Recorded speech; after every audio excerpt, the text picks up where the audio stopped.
Hello everyone.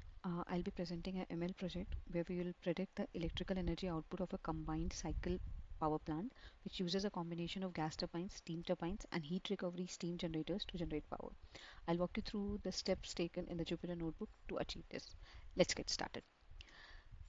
This basically is a regression problem where we are predicting the continuous target variable, the net hourly electrical energy output. The four input features are temperature, ambient pressure, relative humidity, and exhaust vacuum. We will use supervised learning techniques to train the model, and the output metric will be mean absolute error. So, firstly, we will import the necessary libraries. In our case, basically pandas and numpy for data manipulation, sklearn for machine learning models and metrics, matplotlib and seaborn for data visualization. Next, we will just load our data set, which basically includes 9,568 records. Next, we are checking for some missing values, which we find that there are none. Additionally, we are looking at the correlation of the features with the target in the dataset to understand which feature is linearly correlated and which are not. We can even see that the temperature and vacuum are linearly related with the target variable, whereas ambient pressure and relative humidity are not that much related. It is not uh, close to 1, but it is uh, even less than 0.5 as well. So in this case, we can say relative humidity is the least correlated one.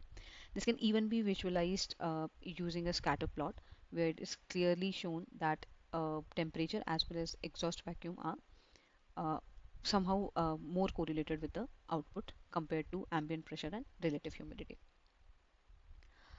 So we can even do that. We can train our model, two or three different models.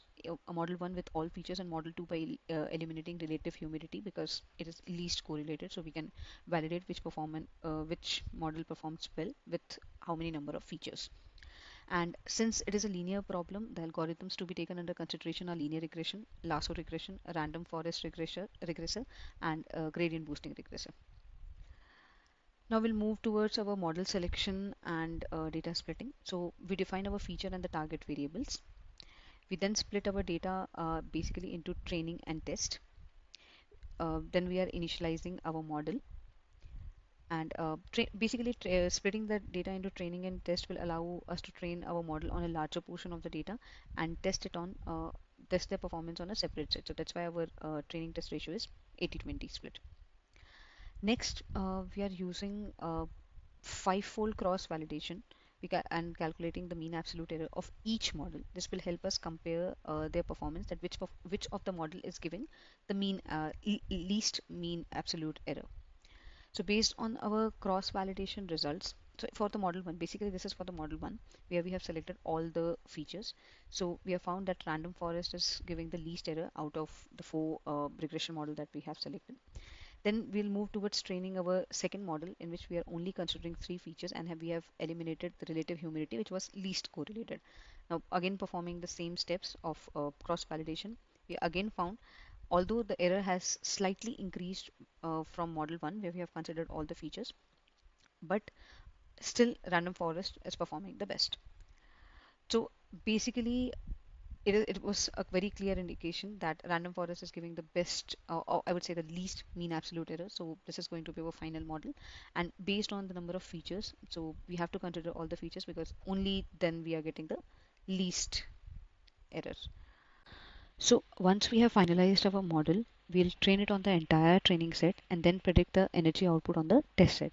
So we calculate the mean absolute error and the R square score to evaluate the model performance. So in this case, with random forest, we are able to achieve an R score of 96% with an absolute mean error of 2.3. To visualize the model performance, we create a scatter plot comparing the actual versus the predicted energy outputs. Ideally, the point should be close to the diagonal line, which in our case is indicating a good prediction. So in this project, we successfully built a model to predict the electrical energy output of a combined cycle power plant. We compared multiple models using cross validation and selected the best performing model based on the mean absolute error. Finally, we evaluated the chosen model on the test set and visualized its performance. Thank you so much for watching.